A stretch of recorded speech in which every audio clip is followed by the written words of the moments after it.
going on, Degen Nation? Kenny Kim here, bringing you another Fantasy Golf Degenerates podcast this week for the Arnold Palmer Invitational. As usual, I am here with everybody's favorite Canadian, Tyler Tamboline. Tyler, what is up, my friend? What is going on, my friend? We're back. Got you back. Thanks to Baroff again for filling in last week. It was an interesting event. We'll talk about it. The Cognizant, the former Honda, the hashtag Not My Hondas. We're all out there. We'll get to that and more in a second, breaking it all down. Austin Eckroat getting a win, the tidbit, the 50th event he played at the event. So we'll talk about that. I'll let you have that one. But before we get into it, I want to remind everyone very quickly, this show is brought to you and presented by ShipItNation.com. You guys can go check it out, ShipItNation.com. Use the promo code Mayo. Get you 10% off. A huge week. Go on X at ShipItNation. You can see all the members, the wins, the showdown streets, everywhere. PGA just on fire again over there. Check that out. But yeah, Kenny, you called it out, I think, on X today. You said Austin Eckroat, 50th win at PGA National. Who else did that? Some Jizzle. His first win, PGA National. Another one, Kirk Kitayama. Last year, Bay Hill, 50th start. He got his win too. Sort of weird.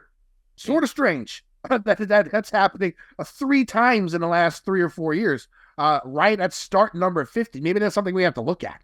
Maybe like for good golfers, that's like the perfect zone of time that they played in on tour to be able to get their first win, like non-super elite guys. Maybe that's it. But we all knew Eckroat was good.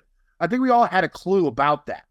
Great win. He really stones out there. Never really faltered when it came down to it on Sunday, even when it came back on Monday for the final round. He looked strong. He came out, birdied a couple more holes out there. Dude looks strong. I know somebody said this on Twitter, and people are bitching about Knapp and Eckroat winning these 2 events back to back. But I mean, in a couple of years, you can look back maybe at these 2 weeks as the start of something for both of these golfers. I think they both have high potential to be really, really, really good PGA Tour players.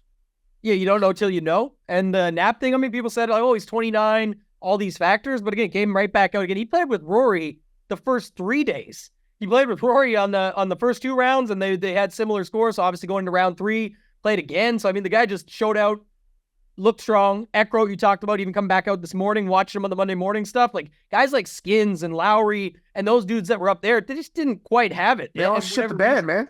Yeah, but Eckroat looked solid, as you said. Like, a lot of those shots were great shots. He had, instances where you thought he was going to falter a little. He didn't. EVR's round, though, yesterday, right quick, was just crazy. One. I never give the guy much credit. That was pretty incredible stuff to watch, just to see it. I thought Minwoo was going to do more today. Cam Young, another strong finish, going back now into the API, so we'll see how he does there. And then after that, was kind of dropped off from there, from what people said. What was your takes, though? Because, today's Monday. Thursday, very easy. And all the Not My Hondas and the scores going super low and all this stuff. I feel like for par 71, we got that 10th hole was obviously very easy, but these scores seem, similar somewhat up there. Obviously, certain days played easier than others, but when there's no wind, you can get after this course quite a bit. I'm just hoping it's a 1-year thing.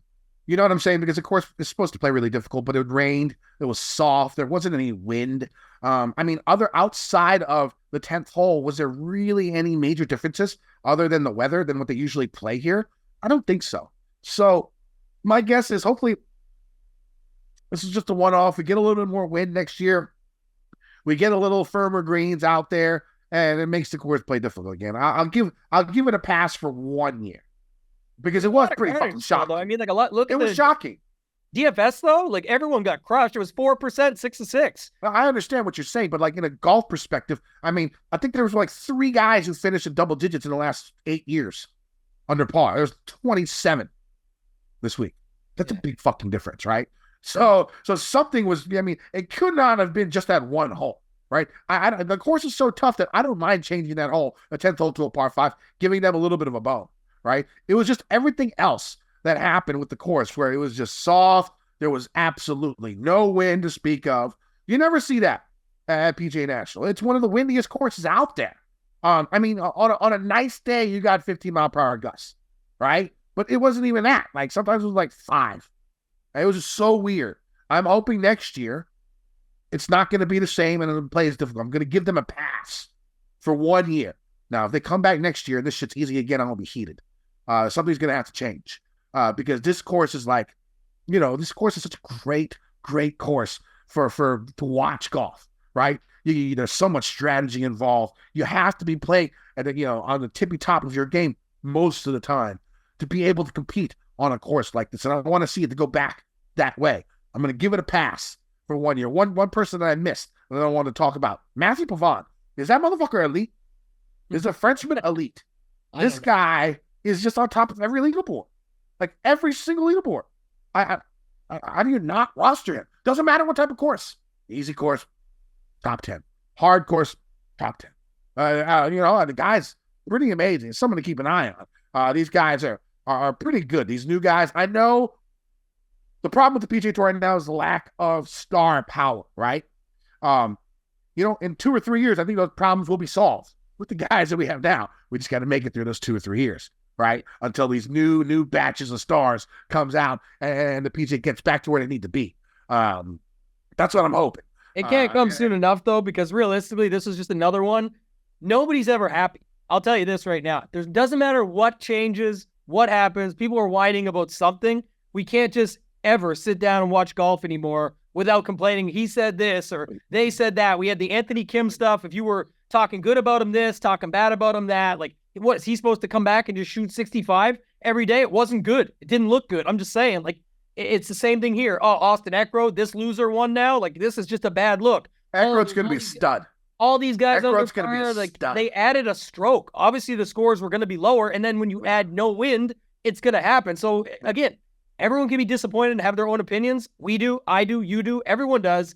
It's just crazy, though. Like, every single week, it's a new complaint. I just feel like the game is so far lost from, I don't even know how it gets back to ground zero. Like, even if everyone was back together, that maybe is the only way, but that seems far away as well. I even saw... here's the thing. It's not just a game of golf. It's basically every part of our lives right now, right? Like, everyone is pick a side.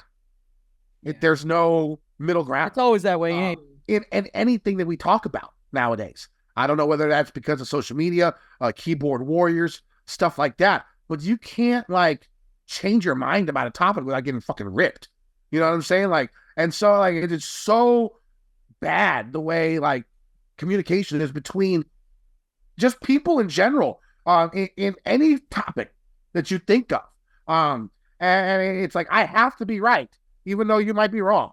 You know what I'm saying? Like, people don't understand. They don't listen to other people anymore. They just have their own point of views and they go hard with that and they think they're 100% right. And that's life nowadays. And that fucking sucks because that's not the way it should be.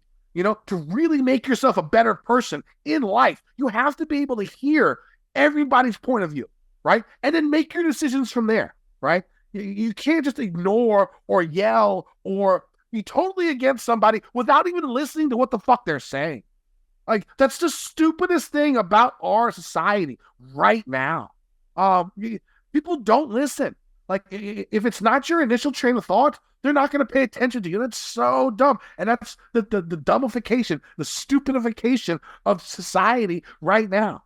And I don't see an end to this, and that's the way it's going to be. It's a shame. It's a shame.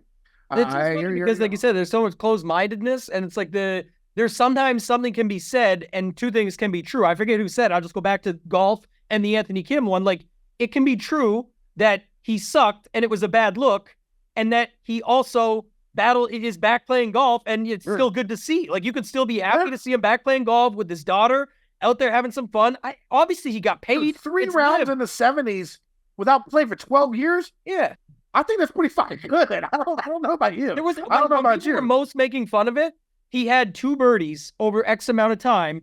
Man. And yeah, that sucks. But Brooks Koepka, everyone's fucking hero from last year, had like 6 or 7 birdies at that time. It wasn't like everybody was ripping up the course. Joaquin Niemann, the guy that's won 3 times now in the last month and a half, was ripping the course up. There was like guys like Brooks Koepka who literally won a major that you saw at 6 or 7 birdies when Anthony Kim had 2. And like, this guy's a piece of shit. They should have never brought him back. Well, you just don't understand it. They brought him back because of what it can be for the league. Make money off it or try and do something. I guarantee you their ratings were up. It had people talking about it probably just as much as the John Rahm news, realistically, on a weekend basis of that weekend. Like, when Rahm got signed, the Letterman, all that stuff, sure. busier time on social media, more people talking about Liv. But on the weekend of Rahm's debut versus on the weekend of this, I don't look at the ratings. I don't know or care. I'm just saying a lot of people were talking about Anthony Kim this weekend just as much, if not more, than what we were talking about with Jake Knapp and Shane Lowry and these dudes over there. It was busy. There's obviously a story behind why he's been gone for 12 years and the way he looks.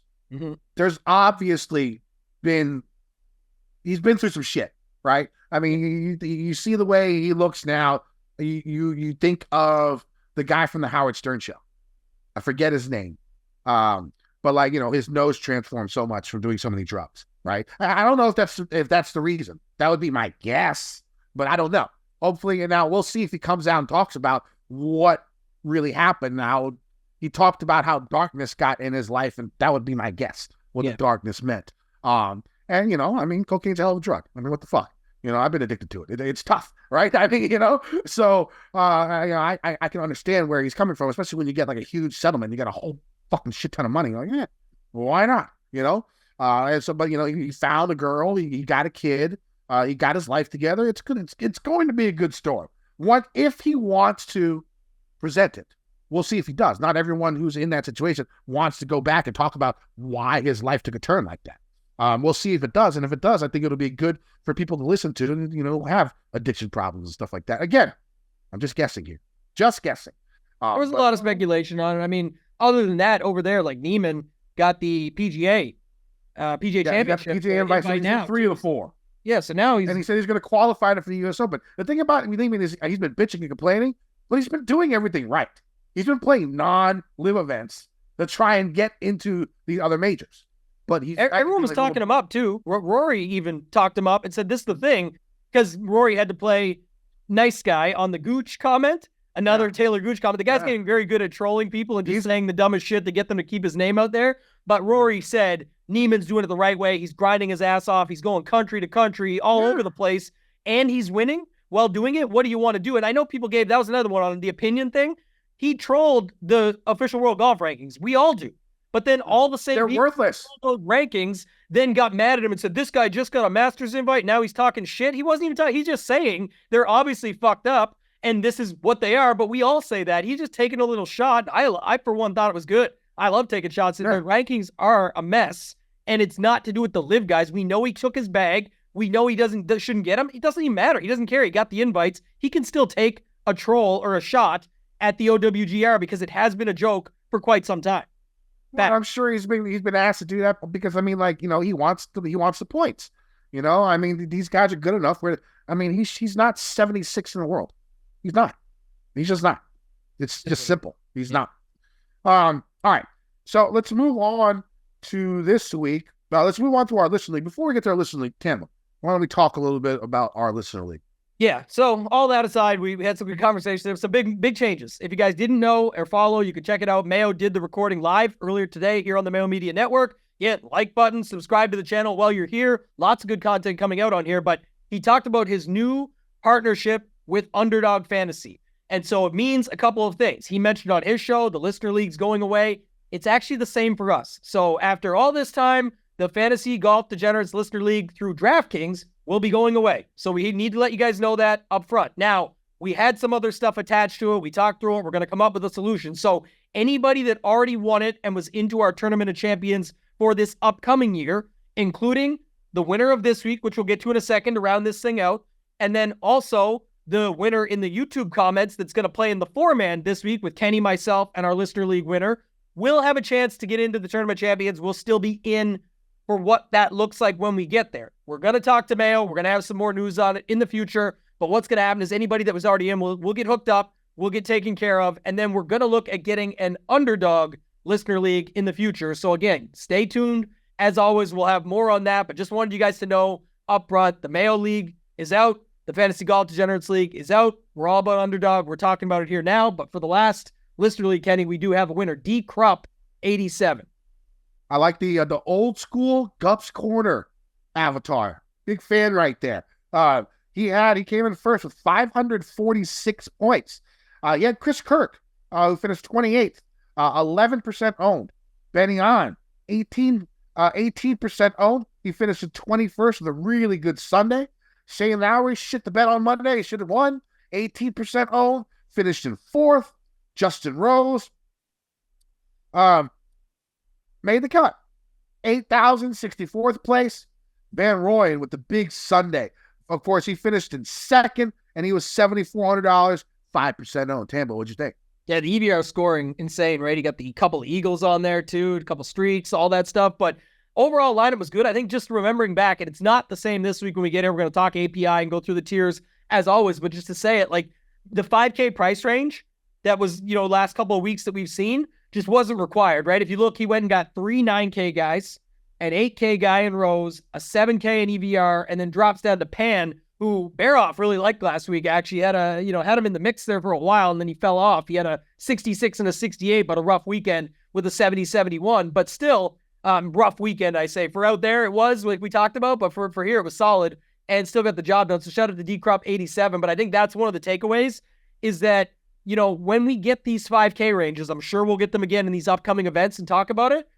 You haven't really needed them. Even if they popped up, there was always someone you could upgrade to that still would have won you pretty much every GPP, if not all of them, without going there. And then second of all, it really does a nice job of spreading out the ownership, because while Lowry and Benny M were 19 or 18, 17%, whatever they were in these places, everybody else was 6 to 10, or in some cases, you had guys less than 5% you saw, because it just really does spread out the ownership overall. So something to keep in mind in future when looking at your builds. But shout out to D-Crop 87, get you in the list, get you into the 4-man this week with Kenny, myself, and who won the contest. So our comment section winner was Michael Brock 7710, who picked Austin Eckroth, the only person out of our 70 or so comments that actually picked Eckroth.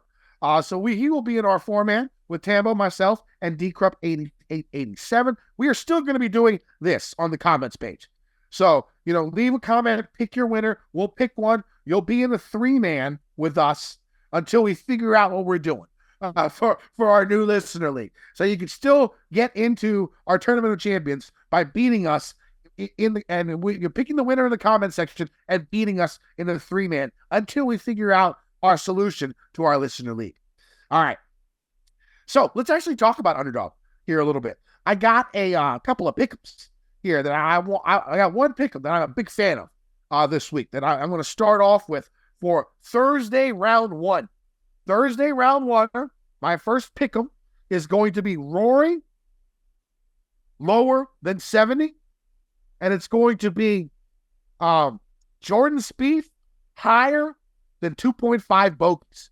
That would be give me 3 times my money. I'll throw a couple $100 on that. Tambo, you got one of those? I got 2 picks as well. Yeah. So this pick'em segment, we're going to start so you guys can go through it. We get the early lines, which is nice. You get to go out and see them here. But I will say this, that real quick, Kenny, we always talk about these two. You know what rhymes with Spieth? Sahith. And you know who plays like Spieth? Sahith. And I'm going with the same one, actually. 2.5 bogeys or worse. Higher. I think it's the same reasoning, right? You look at these two guys, they're boom bust. Spieth's got really good history here. Sahith played pretty good here last year, but I still think they're going to make some mistakes. And in round 1, it's very common that you'll see that. So I see 2.5 bogeys or worse for Sahith Theegala.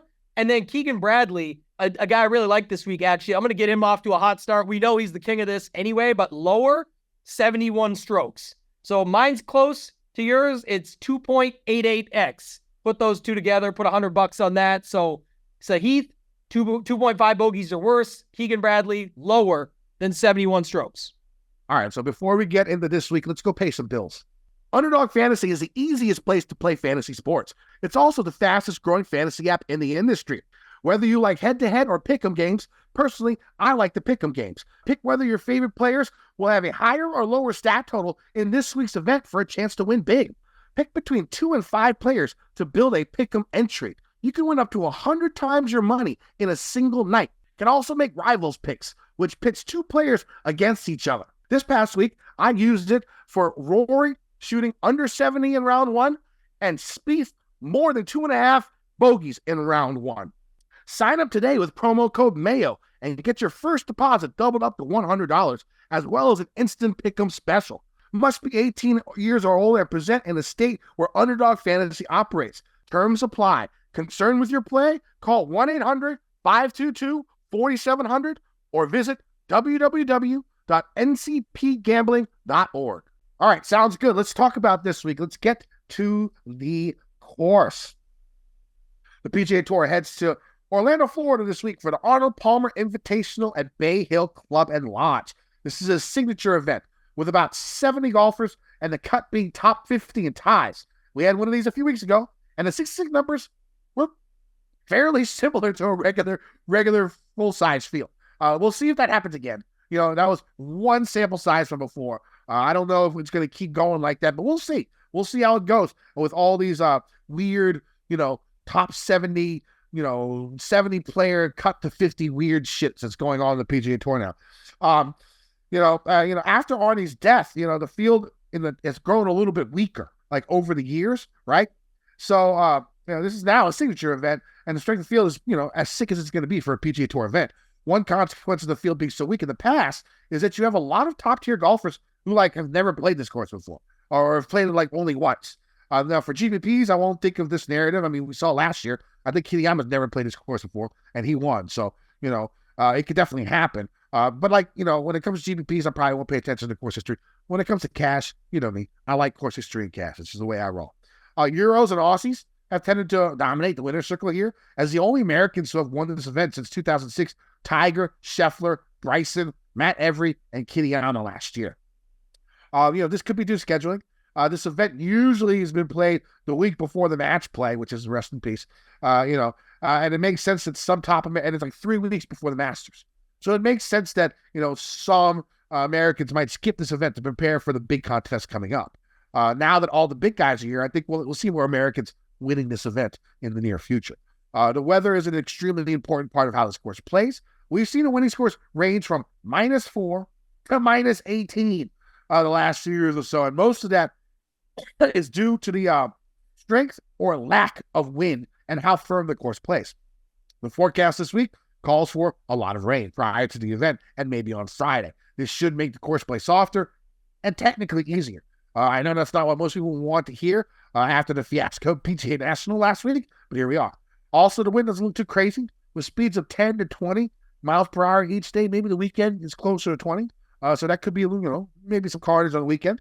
Now, in 2 of the last 8 years, the course has played easier because in 2015, there were problems with the greens, so they rolled very slow, and they weren't as firm as usual. Now, as caused by a worm infestation, they redid all the putting surfaces in 2016, which would make you think sticking approaches would be difficult back then, but it was only the 28th hardest course in 2016. The course showed its teeth more in 2017 as there were strong winds and no rain, which made the course play firm and fast, just the way Arnie wanted it. 5 years ago, the course continued to play difficult as it was the 15th hardest on tour, with firm conditions. 3 years ago, it was the 9th most difficult. 2020, Hatton won at -4. Barely anyone broke par. 2 years ago, the course was top 6 most difficult course on tour. Last year, the winning score was -9. As stated earlier, weather and wind could cause havoc at Bay Hill. Subtle changes to the course a couple of years ago could also be the reason why Bay Hill has played so tough in 2018, from 2018 to 2023. The main difference is they trimmed the rough around hazards, so golfers no longer have the thick rough as a backstop to stop balls from going into water and bunkers. Also, the new course superintendent started in 2019, and this dude does not give a fuck, right? He has no problem setting this course up hard as shit, and we've seen it since he became the superintendent in 2019. Now, for the meat of the course, Bay Hill, 7,450-yard par 72, 4 par 3s, 4 par 5s. It has a good mixture of holes where bombing it off the tee will sometimes be an advantage, and sometimes placing it in the right spot with a 3-wooder hybrid will be the right play. Throughout the years of this play, it is a less-to-driver course, but the par 5s are reachable in 2 by most if the course is firm, and the length off the tee will definitely be helpful for those.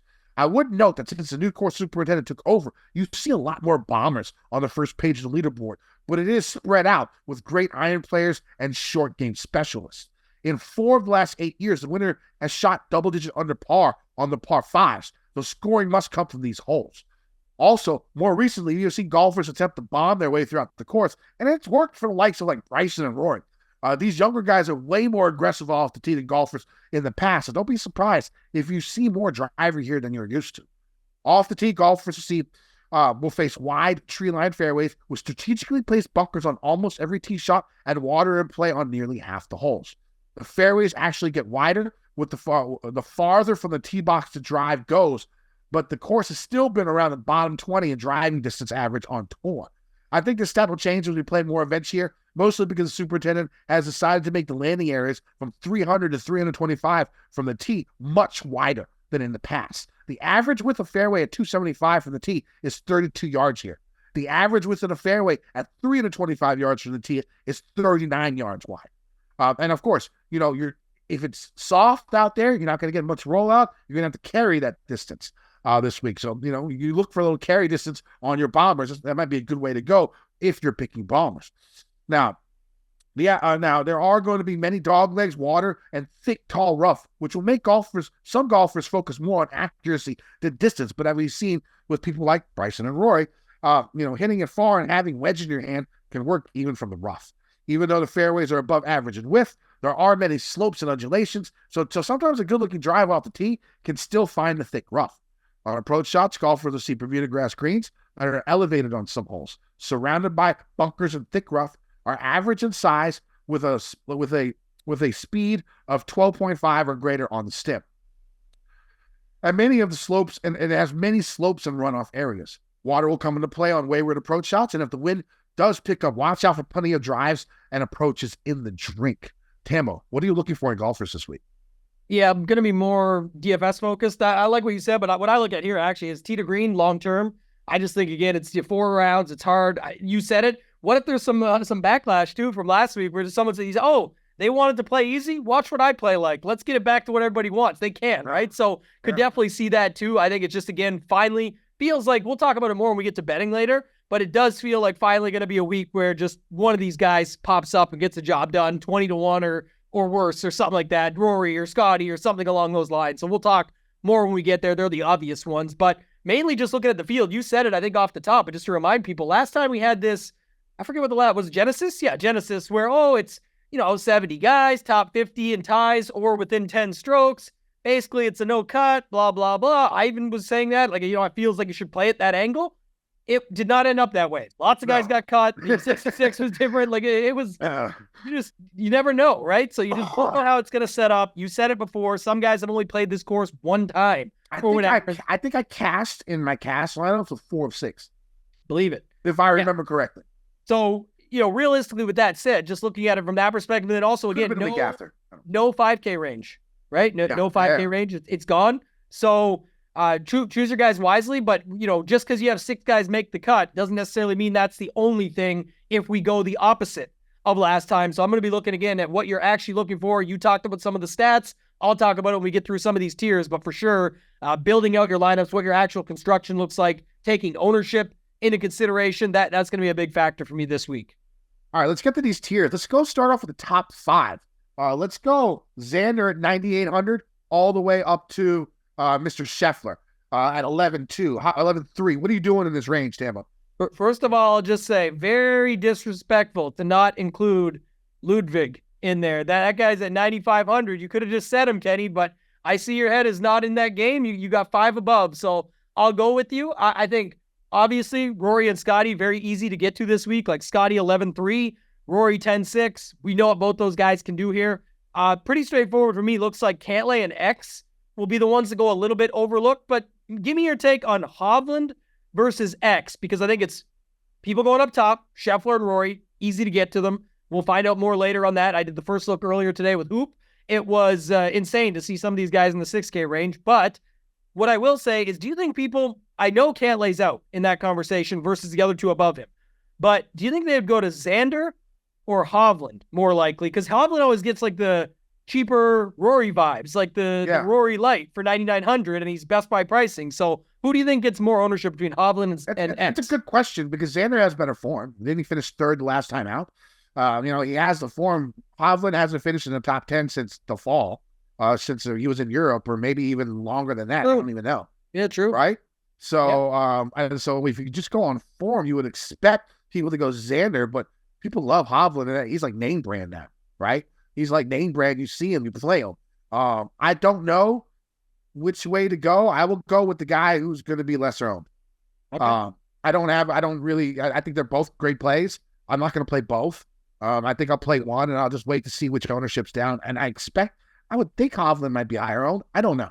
I'm not the ownership guru at this point in time. And like, he hasn't been playing well, but the name brand might get him. I don't know. Now, also, when it comes to the guys up top, I like Rory. Rory's going to be my first cash game cornerstone. I might make Rory my only bet. This could change. If it does not rain and the course is fast and firm, then maybe I go off Rory. Because you look at his wins, I don't think he has a win greater than 12 under par in his career. Right? But the way the course looks like, it could be lift clean in place on Thursday. It could be lift clean in place Friday. It could be lift clean in place on Saturday. Just looking at the weather forecast right now. If it's going to be that soft, you want the carry distance. Roy's one of the farthest out there. You can carry it. And, he's won this event when it played easy before. I think it might play easy again. It's just what we've seen on tour, no matter what the course has been this season. And unless the superintendent decides to go fucking crazy, which he could. But the issue is, I'm only seeing 10-mile-per-hour winds the first couple of days, maybe going up to 18, 20 on the weekend. And you see how soft that the course probably is going to play. I think the winning score would be around 13 to 15. And I think that's primo Rory range. Love Rory. First cash game cornerstone. I haven't made my bets yet, but it's possible he's my only bet. Let's move on to the next 9K. We'll go down to Oberg, down to JT. Who you got? Yeah, and I wasn't sure if you wanted me to chime in there, but we can do it now because it'll save us the bet segment later.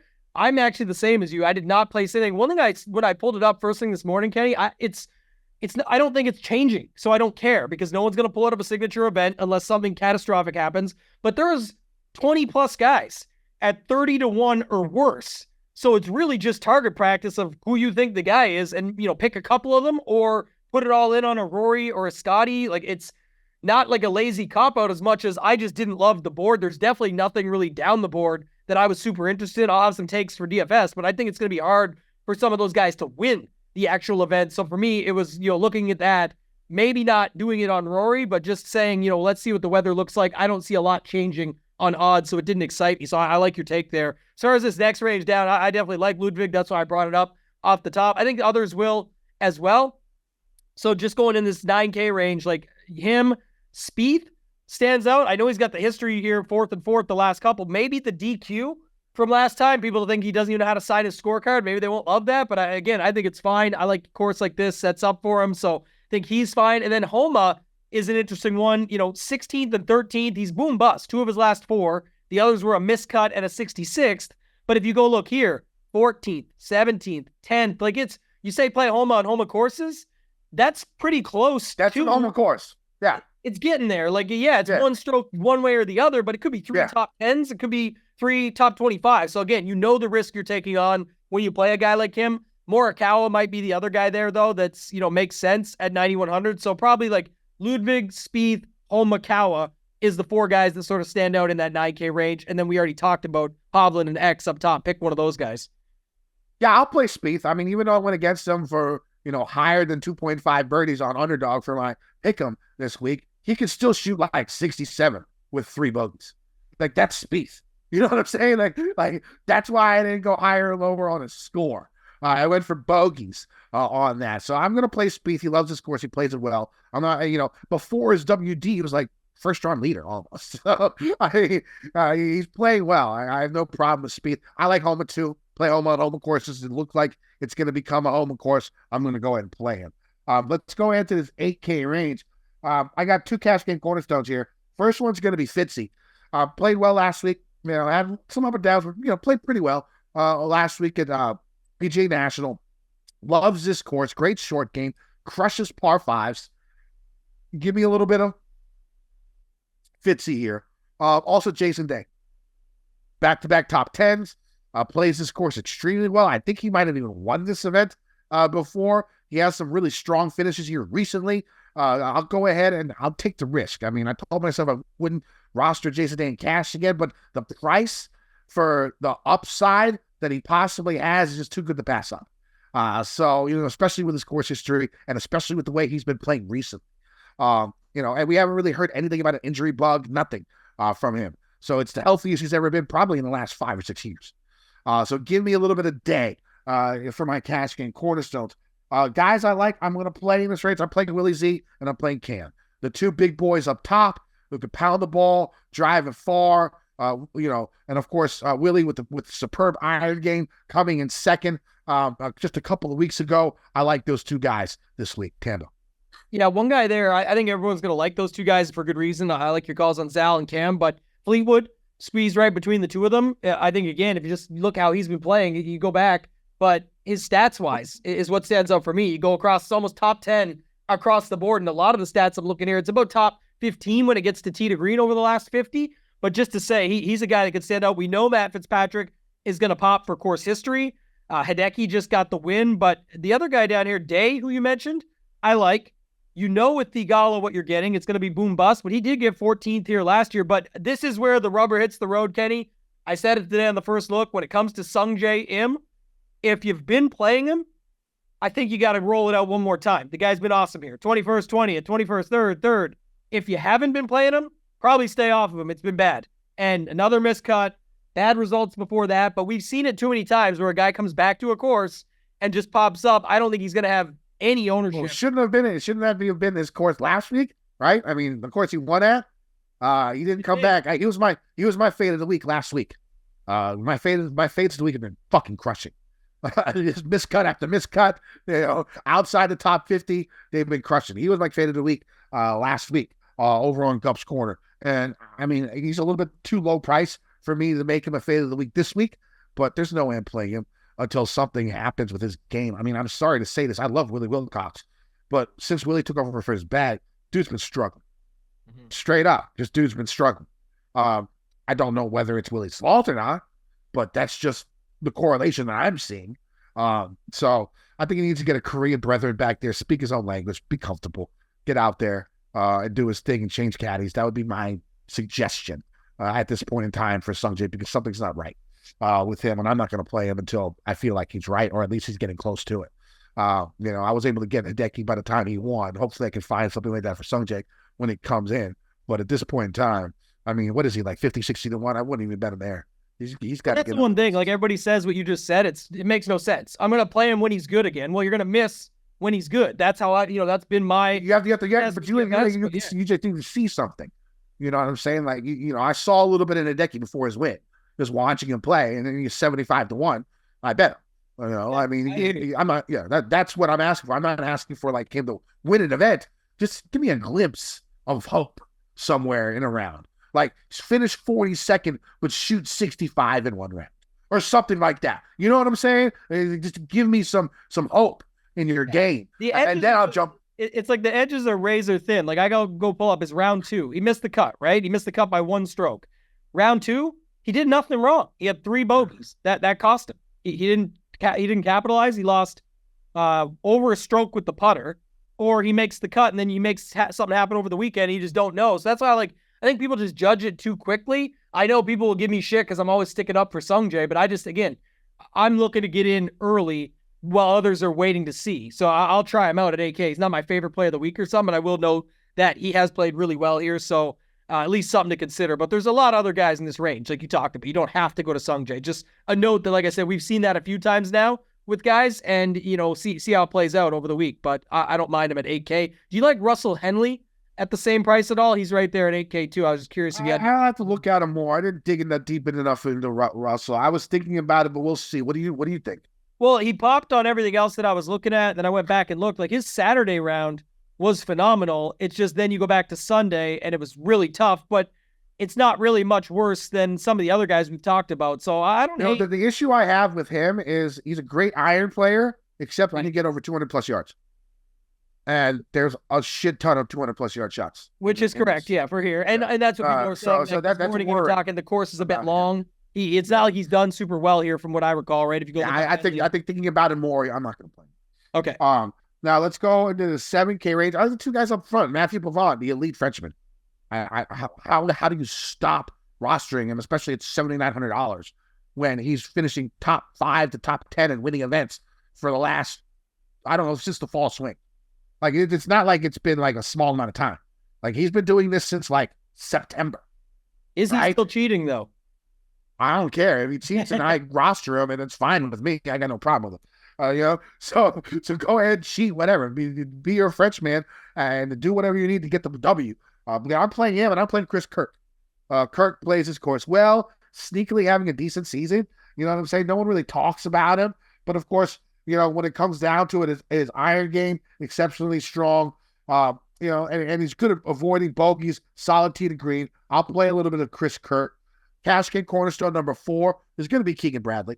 Like you said, he missed the cut his last time out that he played, but prior to that, he had a couple top 15s in his zone. He's played this course tremendously all through the years. I think his floor is high and his upside is high, and you can't really beat that for a guy that's $7,300. So cash game cornerstones for this week are going to be Rory McIlroy at 10,600, Matt Fitzpatrick at 8,600, Jason Day 8,200, Keegan Bradley 7,300, leaves you well over 15,000 to finish out the rest of your lineup. Tambo, who do you like in this 7K range?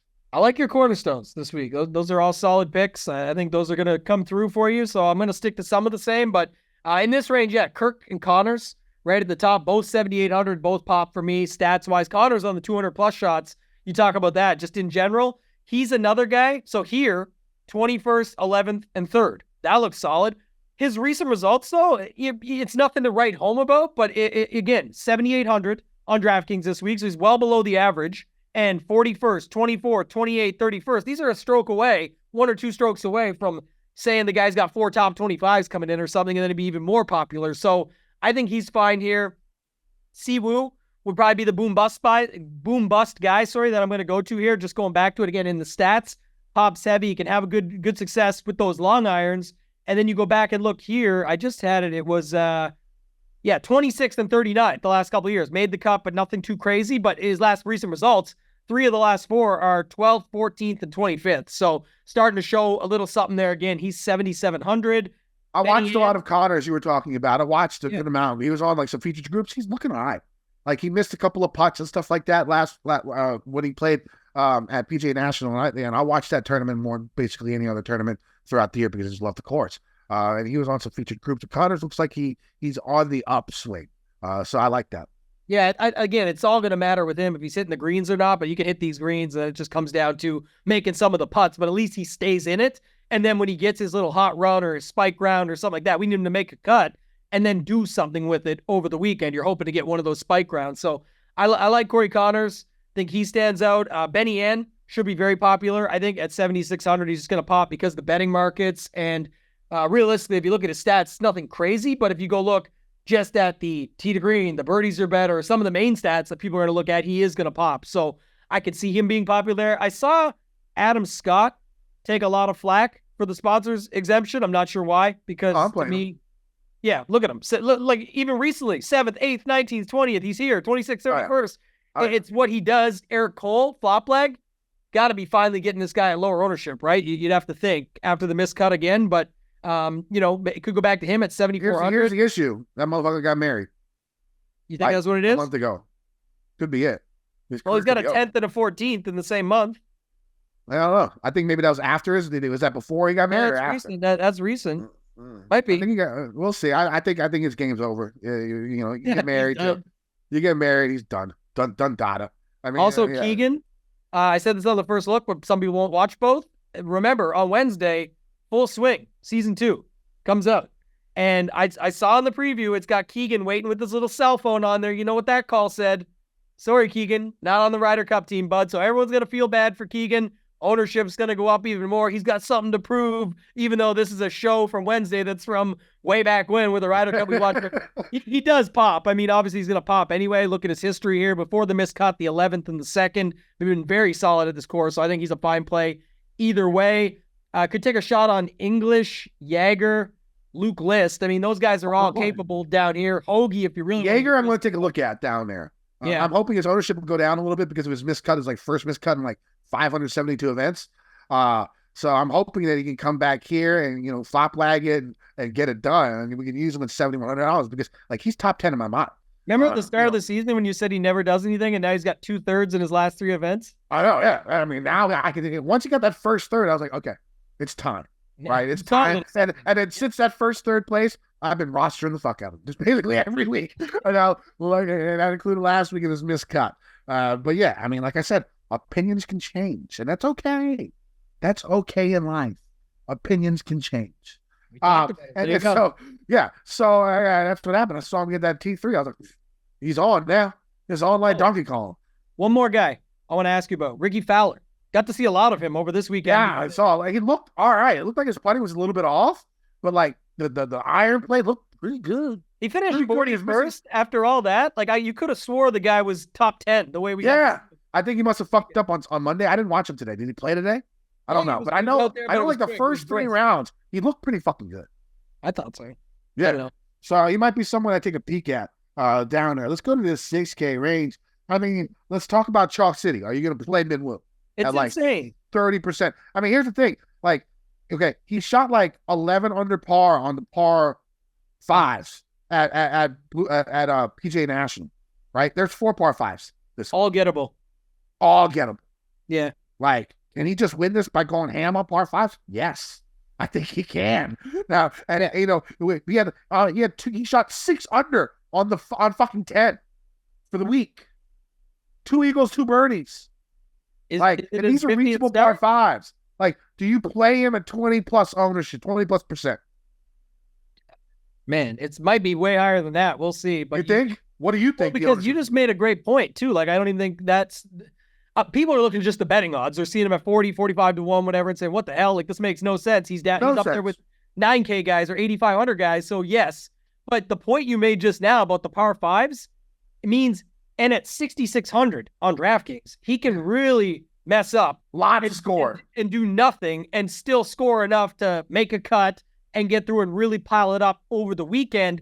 And then you got to consider that in that type of build, while you've got Eckroat, who just beat him in this range, you got EVR, who was right there and beat him or tied with them, I guess. They both had the same score, but EVR went nuclear with the 63 in the final round, 66 in the first round. And then after that, it's like Patrick Rogers, Svensson, struggling. Who else are you going to? So I'm not saying you need it, but I'm definitely going to have some in these builds. I'm just going to look, how does that look to get different? But man, it's going to be tricky when you get into the higher stakes or the smaller field stuff, because he may push 40% in that. And then that's just kind of like hold your nose and pray. I think you just got to move. Like, again, people say different angles. I can't see a world where he would be 40% to get in. So I'm really scared not using him in cash. I think because I might be just a blocker though, right? You can just put him in. It was a blocker. I would expect him to be like 40-50% owned in cash. Maybe. I would think. I don't know. Yeah. And so like if he's 40-50% owned in cash and you don't got him, like the rest of your lineup better be fucking good. You got to try some different shit though. I will say that real quick on just like process, what basic level, like just to go into it. Like the minute you put in Minwoo, guess where people go? Whoop, right to the top, because they're going to get one of Scotty and Rory, if not both. Well, my cash lineup right now starts with Rory. Doesn't have Minwoo. I don't have anyone in the 6K range. So that's a different way to play. If you think Rory's going to be popular at 10-6, which he probably is, that's fine for his price range. But I don't think, I don't think you can start a GPP lineup with Rory and Minwoo. But if you play, I'm saying if you play Minwoo and don't play either of Scotty or Rory, at least that's why when people say, oh, but you can't play him because of his ownership. No, it's not who you play. It's how you play him. Combine them with other people that are going to be massively owned. Think about the combos that other people are playing.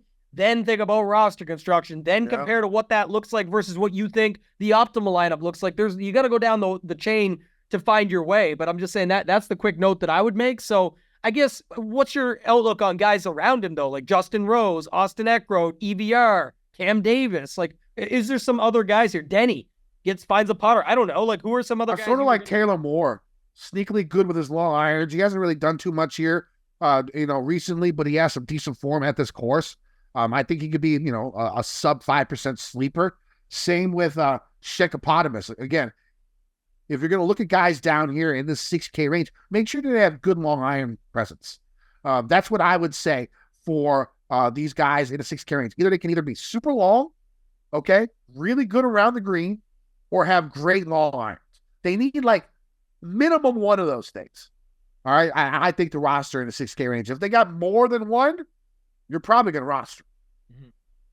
And then one more quick thing, too, because people are bringing this up now, and I don't think it's going to hold him in check by any means because all the other factors we mentioned, but Min Woo Lee missed the cut here the last 2 years playing it. There was still all the par fives. There was still the same setup. There's still all that. But do you just think he's a way better golfer right now than he was?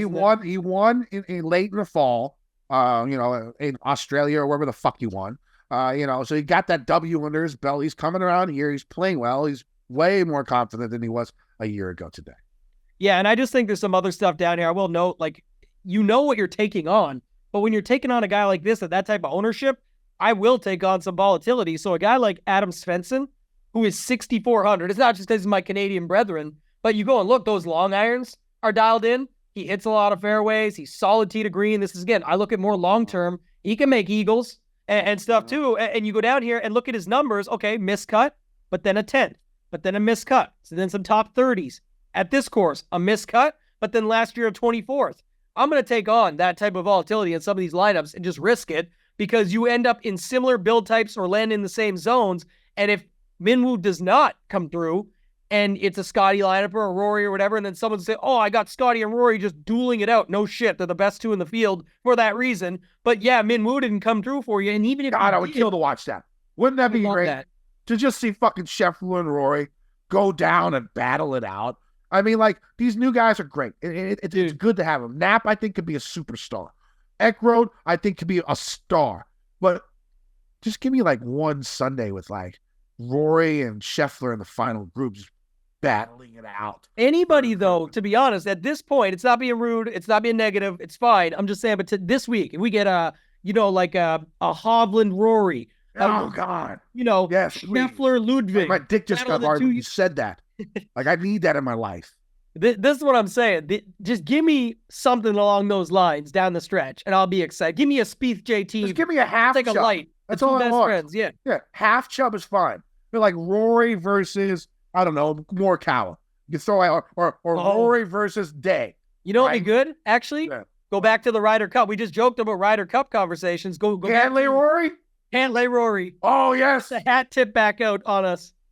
Dude, that would give me full. Like, I'd be like this, like on double Viagra, like all the fucking time, the whole fucking weekend if that happened. Just give it to me once, please. Is there a joke in there? Is there a joke in there? Watching these guys, these guys who didn't think could win, are winning these events, and it's cool, it's great, it's fun. But God, just give me give me Cantlay Rory, holy shit. Give me Scheffler Rory, holy shit. Just please, let me have this weekend. And for my betting card, Rory, that's it. Rory, 800. He's the only bet. 850. Rory, only bet. He's winning this event. I feel it this week. Rory's going to win, and he's going to take down either Scheffler or Cantlay or Hovland in a battle in Orlando, battle at Disney, and just it'd be an amazing golf. I want it so bad. Please happen. Please. Rory versus Cantlay. Kenny goes full on 3 inches to 5 inches. Bang. I mean, I got 2 for you, but whatever. It'll still be full. There you go. Fully erect 2 inches.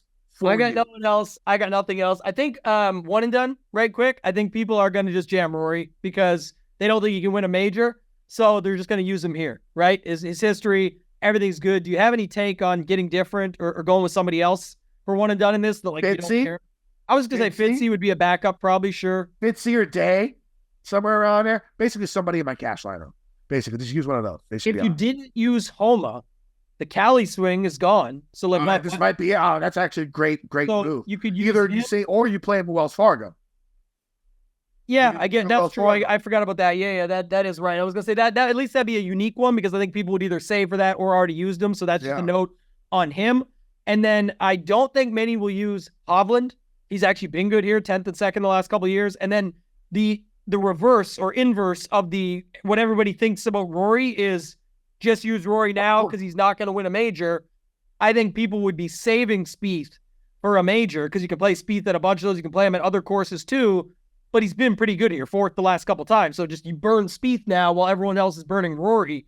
And then you'd have Rory for the Masters instead of some people save Spieth for the Masters just on looking at basic upcoming events. For example, don't use Corey Connors. We got Valero Texas Open coming up soon.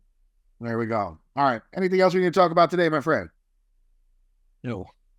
All right. You can find me on X at KendoVT. You can find my article every week on gupscorner.com. Use promo code Kenny. Save yourself 30% on a sub to Gups Corner. Also, make sure you check out Underdog Fantasy. Use promo code Mayo. Get a match deposit up to $100. Yeah, get in the game over there. We're going to do a lot more with Underdog moving forward, so check that out. But you guys know where to find me on X at ToeTagAndTambo. Quick note on that, I forgot to bring it up off the top, so I'll do it now, is I will not be here next week. Is 10-year anniversary. So my wife and I are going away to the Bahamas. I won't be on any of the content throughout the week, so I'm excited. It's a week off. It sucks. We planned the trip way back when my daughter's off school. It's the players next week, guys.